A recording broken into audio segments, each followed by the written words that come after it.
Welcome to this explainer. Today we're diving straight into the massive 7,000-year story of Iraq. This is a fascinating journey where we're going to explore how a region that literally birthed human civilization is navigating the intense turbulence of the modern era. We're unpacking the history, the triumphs, and the tragedies of a land that has shaped so much of the human experience. So let's get right into the core question here. How exactly does the exact same land that invented writing, math, and the wheel evolve into a flashpoint of 21st century geopolitics? It's one of the most striking paradoxes in world history, right? You have a geography that nurtured the earliest sparks of organized society, yet today it's often associated with warfare and instability. To really understand this, we need to look at the structural, political, and social shifts that took place over millennia.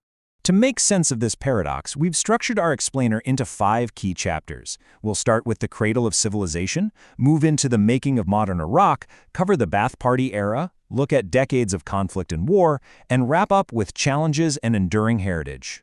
Let's kick things off with Chapter 1, the cradle of civilization.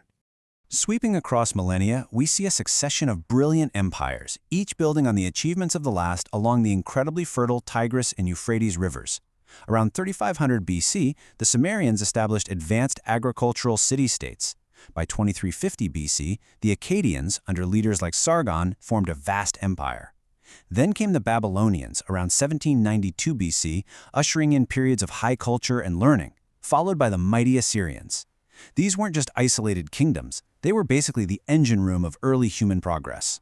And honestly, this ancient era matters to absolutely every single one of us today. Why? Because the foundational inventions of human society were born right here in Mesopotamia. The Sumerians invented cuneiform, allowing knowledge to be transferred across generations. They gave us the wheel, which fundamentally changed mobility and trade forever. They laid the groundwork for mathematics, including early calculations for pi, mapped out planetary predictions, and established early systems of justice and courts. This land gave humanity the basic building blocks of modern civilization. Moving right along to Chapter 2, the making of modern Iraq. Fast forward past the Ottoman Empire, and we see that modern Iraq's borders and political structure were heavily dictated by external powers. After World War I, a British mandate was established in 1920. They effectively drew these arbitrary borders that forced very diverse ethnic and religious groups into a single European-style nation-state. And then, compound that with the discovery of massive oil reserves in 1927. Suddenly, the region is a huge strategic asset. By 1932, formal independence was achieved under a monarchy, before an influence remained deeply, deeply entrenched. Now, during the monarchy, a stark socioeconomic divide emerged. You essentially had a dual society. On one hand, the vast rural masses were living in profound poverty, lacking basic education, and trapped in rigid pre-capitalist conditions. On the flip side, you had a tiny ruling elite, royals, and wealthy merchants, enjoying fabulous wealth and luxurious living. This extreme inequality created a highly volatile environment. It was, for sure, a situation completely ripe for revolution. That tension brings us directly to Chapter 3, the Ba'ath Party era. The mounting discontent finally exploded. In 1958, a bloody coup d'etat completely dismantled the monarchy and the old order. But if people were hoping for a quick pivot to a liberal democracy, well, that didn't happen. It faded into a series of power struggles.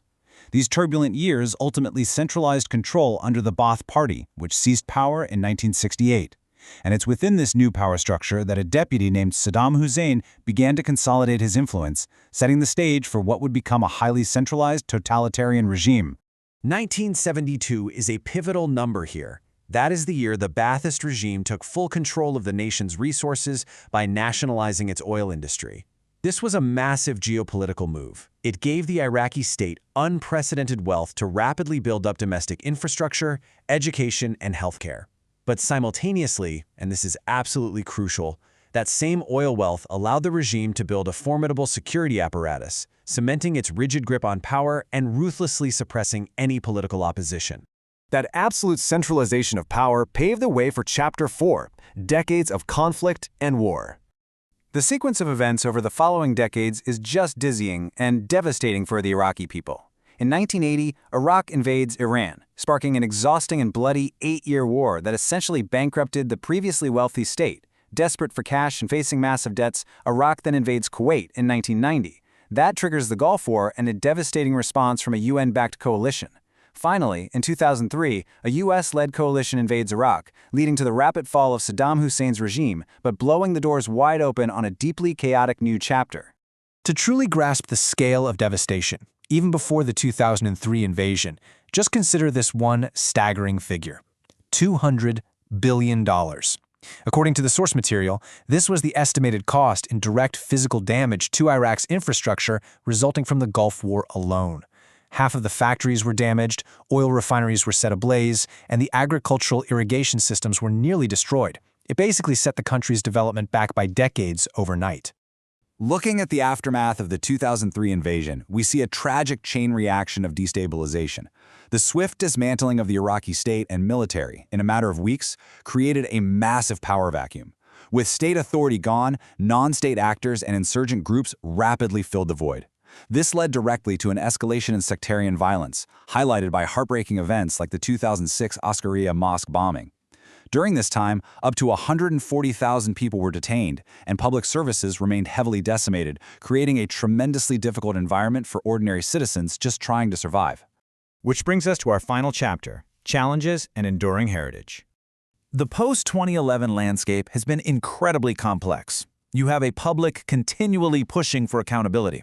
In 2011, inspired by the Arab Spring, citizens took to the streets demanding an end to corruption and basic services like electricity and water.